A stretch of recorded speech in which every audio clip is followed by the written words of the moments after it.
ഇന്നത്തെ രാവിലത്തെ എൻ്റെ ബ്രേക്ക്ഫാസ്റ്റ് എന്താണെന്ന് കണ്ടാലോ? എനിക്ക് ആകെ മനസ്സിലാവാത്തൊരു കാര്യമുള്ളേ.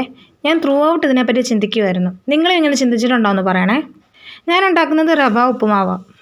പക്ഷേ ഇതിനെന്തായിരിക്കും ഈ ഉപ്പുമാവെന്ന് പേര് വന്നേ? ആർക്കെങ്കിലും അറിയുമോ? എനിക്ക് എത്ര ചിന്തിച്ചിട്ടും അതങ്ങോട്ട് പിടികിട്ടുന്നില്ല. ഈ ഒരു പ്രോസസ്സിൽ ആകെ കുറച്ച് ഉപ്പിടുന്നുണ്ട്. അങ്ങനെയെങ്കിൽ എല്ലാ കറിക്കും നമ്മൾ ഉപ്പിടുന്നില്ലേ? അതിനൊന്നും എന്താ ഉപ്പ് ചേർത്ത് പേരിടാത്തത്? എന്നാലും ആരായിരിക്കും ഇതിന് പേര് കണ്ടുപിടിച്ചത്? കുറേ ചോദ്യങ്ങൾ വെച്ചാണ് കേട്ടോ ഞാനിതുണ്ടാക്കിയത്. ഓരോരുത്തരും ഈ റെസിപ്പിയെ പല രീതിയിലാണ് ഉണ്ടാക്കുന്നത്. കുറേ ആൾക്കാർ വെജിറ്റബിൾസ് ചേർക്കാറുണ്ട്, നട്ട്സ് ചേർക്കാറുണ്ട്, ഗീ ചേർത്ത് ചെയ്യുന്നവരുണ്ട്, തേങ്ങ ചേർക്കാറുണ്ട്.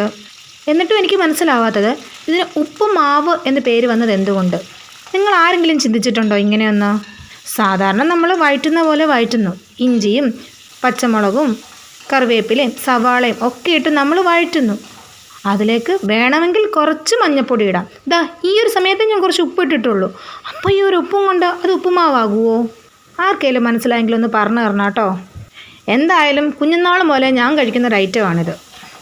അപ്പം തോന്നാത്ത ഒരു തോന്നൽ ഇപ്പം എനിക്ക് തോന്നിയത് ശരിയാണോ ആവോ? എന്തായാലും വളരെ എളുപ്പത്തിൽ ഉണ്ടാക്കാവുന്ന ഒരു ഐറ്റം ആയതുകൊണ്ട് ഇന്നത്തെ എൻ്റെ ബ്രേക്ക്ഫാസ്റ്റ് ഈ ഉപ്പുമാവാണ് കേട്ടോ. ഇതിന് വേറെ എന്തെങ്കിലും പേരുണ്ടെങ്കിൽ അതും കൂടി ഒന്ന് കമൻറ്റ് ചെയ്തേക്കണേ. എന്തോ ആയാലും ആയിക്കോട്ടെ, വിശപ്പിന് വയറ് നിറഞ്ഞാൽ മതിയല്ലോ എന്ന് കരുതി ഞാനും അങ്ങ് ഉപ്പുമാവ് ഉണ്ടാക്കി. അതിനിടയ്ക്ക് മഞ്ഞൾപ്പൊടി കുറച്ച് കൂടി പോയോ എന്നൊരു ഡൗട്ട്. നല്ല മഞ്ഞ കളറിലായിപ്പോയി എൻ്റെ ഉപ്പുമാവ്. ഇച്ചിരി കളർഫുൾ ആയിക്കോട്ടെ എന്ന് കരുതി ഇട്ടതാണ്.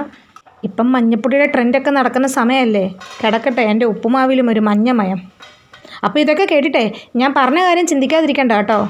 എനിക്കൊന്ന് കമൻ്റായിട്ട് ചെയ്താൽ മതി. ഉപ്പുമാവിന് എന്തുകൊണ്ടാണ് ഉപ്പുമാവെന്ന് പേര് വന്നതെന്ന്. അങ്ങനെ എൻ്റെ ഉപ്പുമാവ് റെഡി ആയിട്ടുണ്ട്.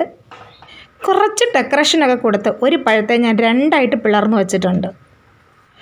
പാലില്ലാത്തതുകൊണ്ട് ഞാൻ കട്ടൻ ചായ ആയിരുന്നു എടുത്തത്. പക്ഷേ ഈ ഒരു കോമ്പിനേഷൻ സൂപ്പറാണ് കേട്ടോ. എനിക്ക് തോന്നുന്നു ഇന്നത്തേന് ഇനി ഒന്നും വേണ്ടാന്ന് തോന്നുന്നു. ഇതവിടെ കിടന്ന് കുതിർന്ന് വീർത്തോളുമായിരിക്കുമല്ലോ. അപ്പോൾ വേറൊരു വീഡിയോയിൽ കാണാം. അതുവരേക്കും ബൈ.